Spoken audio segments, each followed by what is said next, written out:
Global encyclopedia of Ramayana Ramayana Kendra Bhopal का विद्वत समाज वर्तमान में एक विषय पर विमर्श कर रहा है और वह विषय है कि राम राज्य में राजतंत्र की स्थापना थी या लोकतंत्र की। रामचरितमानस का विद्यार्थी होने के नाते मेरी भी ऐसी इच्छा हुई कि इस पर कुछ विचार रखा जाए, कुछ बात रखी जाए, कुछ चिंतन किया जाए। उसी संदर्भ को लेकर मैं यहाँ उपस्थित हूँ। शास्तीति शास्त्रम सूत्र के अनुसार शास्त्र शासन करता है। विश्व रंगमंच पर अनेक प्रकार की शासन प्रणालियों का अभ्युदय हुआ, किंतु कोई भी शासन प्रणाली जनमानस पर अपना अधिकार स्थापित नहीं कर सकी। और इसका मुख्य कारण यह था कि शासन प्रणालियों की अपनी स्वार्थलिप्सा और उनकी संकीर्ण मनोवृत्ति। केवल राम राज्य इसका अपवाद है। मानस में जो राम राज्य वर्णित है और उस पर हम दृष्टि निक्षेप करें तो अपने आप में एक अप्रतिम अभूतपूर्व आदर्श राजतंत्र और राज प्रणाली वहाँ देखने को मिलती है। राम राज्य का वह समुज्ज्वल स्वरूप विश्व के लिए हितकर दिखाई पड़ता है और जिसकी अमिट छाप जो है त्रैलोक के मानस पर अपना अभूतपूर्व अधिकार लिए हैं। दिव्य शाश्वत सत्य सौख्य और सौहार्द का संदेश प्रसारित करती हुई आज भी जनमानस को अपनी ओर आकृष्ट करती है, आकर्षित करती है। और राम राज्य की प्रथम पंक्ति देखिए, राम राज्य बैठे त्रैलोका, हर्षित भय गए सब शोका। वे अपनी बहुजन हिताय बहुजन सुखाय की गरिमामयी परंपरा का एक स्पष्टीकरण करती है। राम राज्य के विधान में सभी को समान अधिकार प्राप्त हैं, सभी सुखी हैं, सभी निरोग हैं, सभी पंडित हैं, ज्ञानी हैं और सभी को अपनी बात रखने की, न्याय पाने की स्वतंत्रता प्राप्त है। राम राज्य के पूर्व हमें 3 प्रकार की शासन प्रणालियों का परिचय मिलता है: साम्राज्यवाद, समाजवाद और शस्त्रवाद। पहली जो शासन प्रणाली है साम्राज्यवाद की, वह महाराज दशरथ की शासन प्रणाली है और वह दशरथ राज्य के नाम से जानी जाती है। श्री राम राज्य के प्रबल समर्थक एवं संस्थापक महर्षि विश्वामित्र इस बात को अच्छी प्रकार से जानते थे कि समाजवाद के ऊपर राम राज्य स्थापित होगा और समाजवाद को लाने के लिए आवश्यक है कि साम्राज्यवाद में साम्यवाद का विलय करा दे। साम्यवाद का जो शाब्दिक अर्थ मैं जो ग्रहण कर रहा हूँ, सबको समानता का अधिकार हो, यह है। तब परिणाम क्या होगा कि समाजवाद का अभ्युदय, जिसे आप भरत राज्य के रूप में देखते हैं, तब उस पर राम राज्य की स्थापना संभव हो जाती है। तो कहीं कभी साम्राज्यवाद रहा तो कहीं साम्यवाद तथा शास्त्रवाद, किंतु राम राज्य की मांग सदा सर्वदा बनी रही। साम्राज्यवाद का मानस में हम देखें उदाहरण और प्रयोग, तो इसमें राजा की आज्ञा ही सर्वोपरि होती है। तभी वे कैकेयी जी से कहते हैं, कहू के ही रंकई करऊं नरेशु, कहूं के ही नृपति निकासों देशों, कि मैं किस राजा को रंक कर दूं और किस रंक को राजा बना दूं, किस राजा को वो अपने देश से निकाल दूं। आगे अब राम राज्याभिषेक का प्रसंग उपस्थित हुआ, तब सभी ने उनका समर्थन और अनुमोदन किया।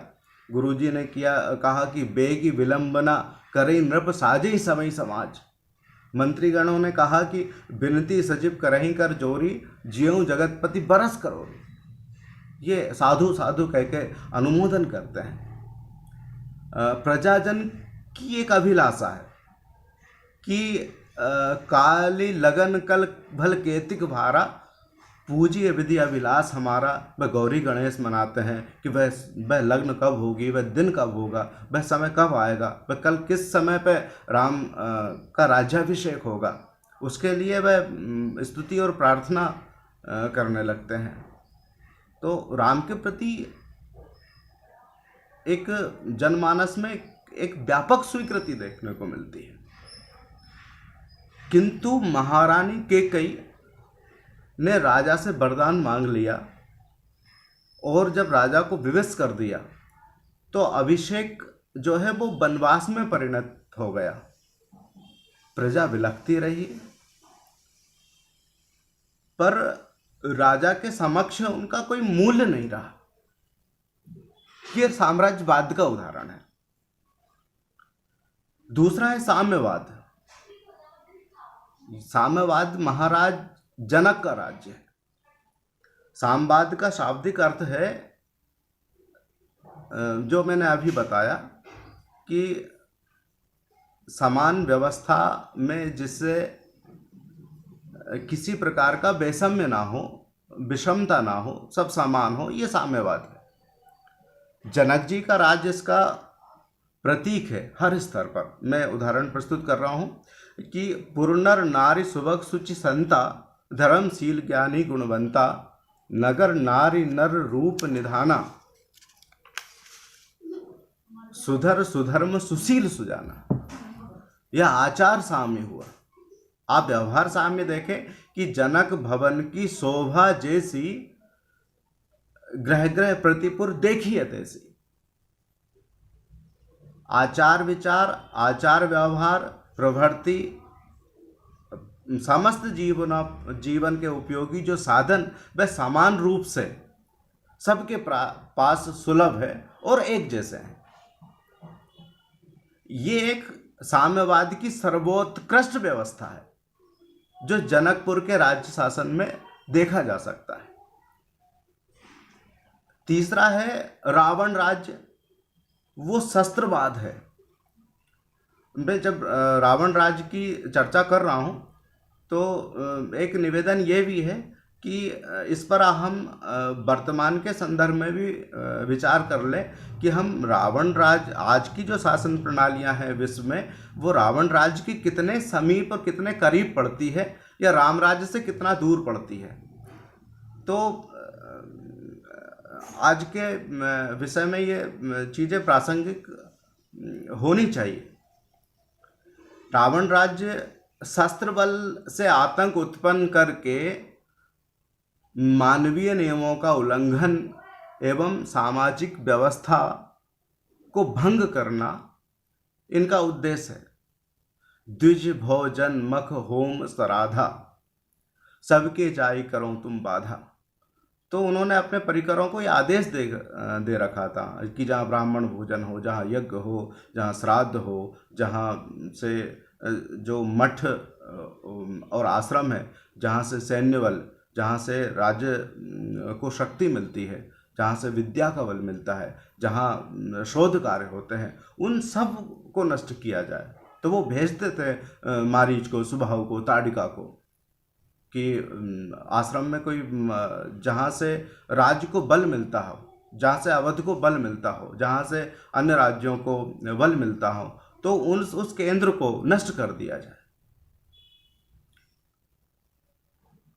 द्विज द्विज भोजन मखोम सरादा, सबके जाई करो तुम बाधा, क्षुधाहीन बलहीन सुलह, सहजई मलियई आय, तब मारी हूँ कोई छाड़ी हूँ भली भांति अपनाए, तने जी तिरन आने सु बांधी।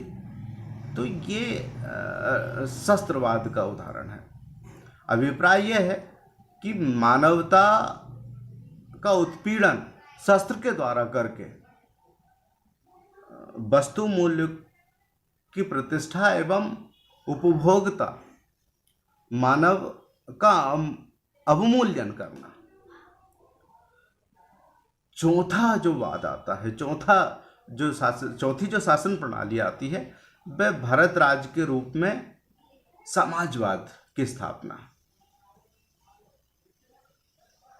भारत के शासन पर तो असीमित बोला जा सकता, असीमित चिंतन किया जा सकता, लेकिन कुछ स्थूल बातें यहाँ मैं रख रहा हूँ कि यह समाजवाद, भारत का जो समाजवाद है, ये समाजवाद अद्भुत है, जिसमें प्रजा का मत ही प्रबल रहा है, या प्रजा के मत की ही प्राबल्यता रही है। प्रजा की स्वीकृति के अभाव में माता पिता गुरु स्वामी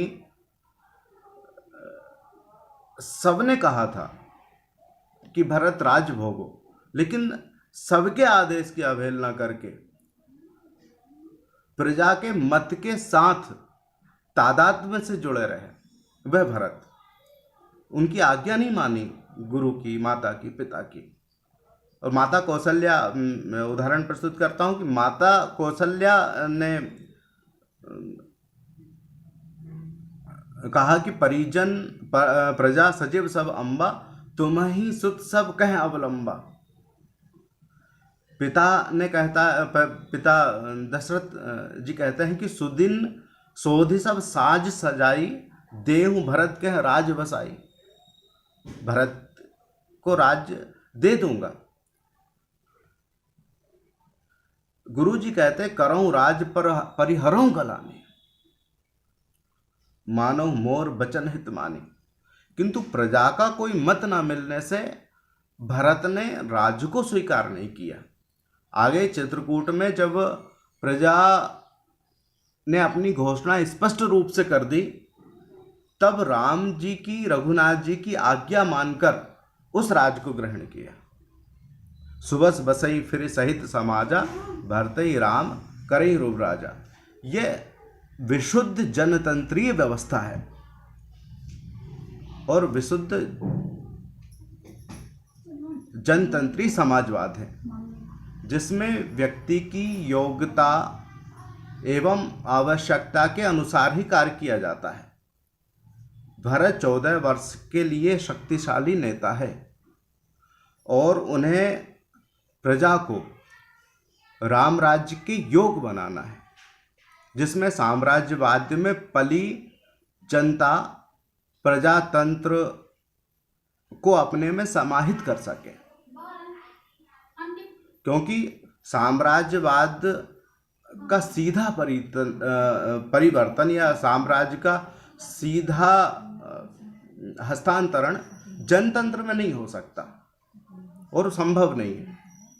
उनके मध्य में चाहिए एक त्यागी, एक साधु पुरुष, एक कर्मठ नेतृत्ववान व्यक्ति, जो भरत के रूप में है।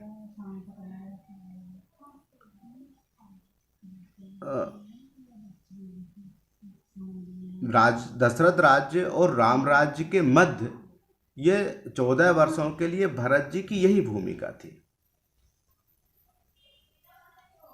राम राज्य समाजवाद का एक समुज्ज्वल स्वरूप है। इसका नाम समाजवाद यानी परिष्कृत व्यवस्थित समाजवादी जनतंत्र कह सकते हैं। इसमें सभी सुखी है, सभी स्वस्थ है, सभी शिक्षित है, सभी संपन्न है, सभी प्रकार के विकारों से रहित है। दैहिक दैविक भौतिक तापा, राम राज नहीं काहुई व्यापा। नहीं दरिद्र कोई को दुखी न दीना, नहीं को अभुत न लक्षण हीना। सब निर्धर्म धर्मरत पुनि, नर अरु नारी चतुर सब गुनी। अब रामराज्य की मंत्री परिषद एवं उनके समस्त विभागों पर दृष्टि निक्षेप करें तो रामराज्य की महत्ता, व्यवस्था और उनके सर्वांगीण विकास की चरम परिणति का कुछ आभास हमें मिलेगा। और कारण कि रामराज्य का विरोध मात्र 2 सदस्यों ने, केकई और मंथना, के करने पर वे उस राज्य को त्याग कर तब तक के लिए चले गए जब तक कि वे 2 मत उनके पक्ष में नहीं हो गए। अब जनमत का इतना मूल्यांकन, इतना समादर विश्व की किसी भी शासन प्रणाली में देखने को नहीं मिलता। यह बात मैंने पहले भी लिखी है। आज बहुमत को प्रधानता देकर अल्पमत को विरोधी मान लिया गया, विरोधी बना लिया गया, विरोधी बना नहीं, बना लिया गया। विरोध उत्पन्न नहीं हुआ बल्कि विरोध उत्पन्न किया गया। पर रामराज्य 2 मतों का बहुत बड़ा मूल्य मानकर केवल उसका आदर ही नहीं करता बल्कि अपने नेतृत्व की कमी को भी स्वीकार करता है। रामराज्य में बहुमत का नहीं, सर्वमत का आदर होता है। और रामराज्य की शासन प्रणाली के विभागों पर अब हम चर्चा करें तो शिक्षा विभाग, जिन पर मैं अब पहले लिख चुका हूं, उसी बात को मैं दोहराता हूं कि शिक्षा की उपयोगिता साक्षर बनाने में नहीं, सद्गुणों के विकास में है। आज वर्तमान में शिक्षा का जो उद्देश्य कुछ भी हो, लेकिन शिक्षा वेद से लेके अद्य पर्यंत शिक्षा का उद्देश्य किसी आर्थिक उन्नति को लेकर या आर्थिक सक्षमता तक सीमित नहीं था, चरित्रवान बनाने की का उद्देश्य था शिक्षा का। नहीं को अबुध न लक्षणहीना, सद्गुणों के विकास के लिए शिक्षा है। यही कारण था कि सद्गुणों के चरित्र का अभूतपूर्व विकास हुआ। सब निर्दम्ब धर्म रत गुनी, नर अरु नारी चतुर सब गुनी, सब गुणज्ञ सब पंडित ज्ञानी, सब कृतज्ञ नहीं कपट सयानी। दूसरा हम देखें स्वास्थ्य। राम राज्य में स्वास्थ्य की क्या स्थिति। राम राज्य में चिकित्सक को प्रमाण पत्र इसलिए नहीं मिलता कि वह चिकित्सा पद्धति में सिद्धहस्त है, बल्कि तब मिलता है जब वह इस बात का प्रमाण प्रस्तुत करे कि हमारे मंडल में किसी प्रकार त्रितापों का आक्रमण नहीं है या नहीं हो सकेगा। उनका रोग रहेंगे तो उनका विनाश सृष्टि का क्रम के प्रतिकूल है, पर वे किसी को व्याप्त नहीं होंगे। अतः ऐसी व्यवस्था हुई। दैहिक दैविक भौतिक तापा, राम राज नहीं काहुई व्यापा। और उसका परिणाम क्या हुआ? अल्प मृत्यु नहीं कबनिहु पीरा, सब सुंदर सब बिरुज शरीरा। अब तीसरी जो बात है वो रक्षा की है। शिक्षा, स्वास्थ्य, रक्षा। रक्षा इसका कार्य था रक्षा विभाग का कि सब प्रत्येक व्यक्ति सब तरह से सुरक्षित रहे, सबकी सुरक्षा। और कारण कि अन्य रक्षा पद्धतियां सीमित साधनों की परिधि में ही रक्षा व्यवस्था संचालित करती थी, जो सर्वाधिक व्यय एवं कष्ट साध्य तो थी ही, समय पर अनुपयुक्त भी सिद्ध होती थी। बाली एवं रावण इसके उदाहरण है। शास्त्र कहता है धर्मो रक्षति रक्षितः। आप धर्म की रक्षा करिए, वह आपकी रक्षा करेगा। धर्म रूपी कवच सबके पास था।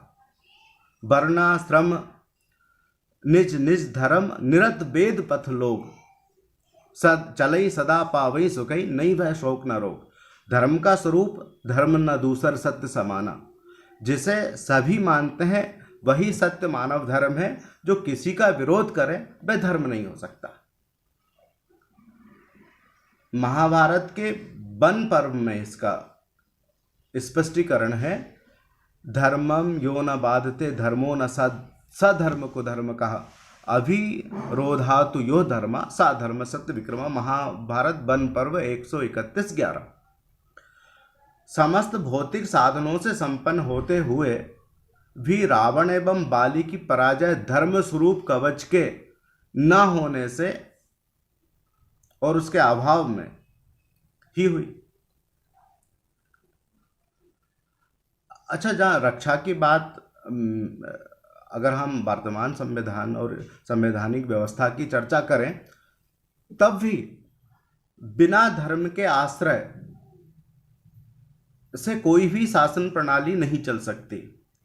धर्म का जब वह समाप्त हो जाता है, तब मानव जो है वो शोषण करने लगता है। उदाहरण के लिए वर्तमान में जो संक्रमण और महामारी की विभीषिका हमारे मध्य प्रस्तुत हुई, और उसमें हमने जिस तरह से शासन का, चिकित्सा व्यवस्था का रूप देखा, और उसमें हमने ये भी देखा कि सुनियोजित तरीके से हत्याएं भी की गई। यह आरोप लगाना इस सामाजिक पटल पर मैं उचित नहीं समझता, लेकिन कि ये ऐसा सच है कि जिसको हर व्यक्ति जानता है। और इसके पीछे क्या कारण? धर्म का भय नहीं, और जिनको धर्म का भय नहीं वह पाप कर्म कर सका।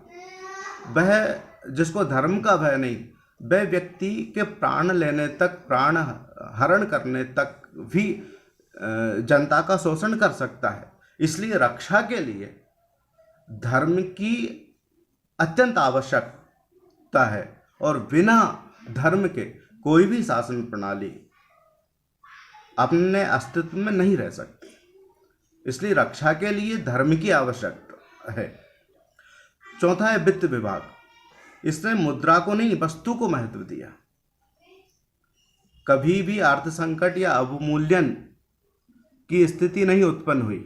विनिमय का विधान था, यानी वस्तु से वस्तु का विनिमय होता रहे।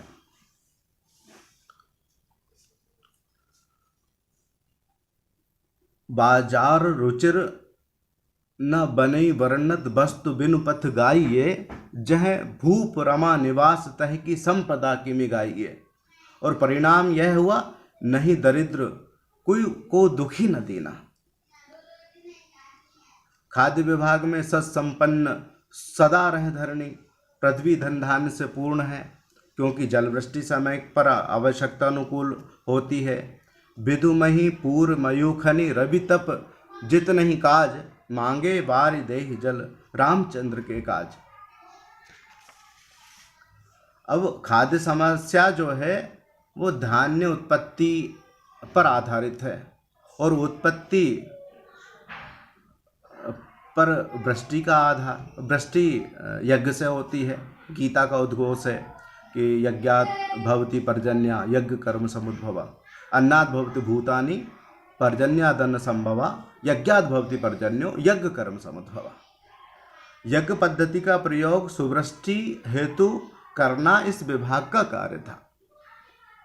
इसको भले ही हम आध्यात्मिक मान ले इस चीज को, लेकिन सत्संपन्न सदा रह धरणी, कोटिन बाज मेध प्रभु कीने से ये प्रमाणित होता है।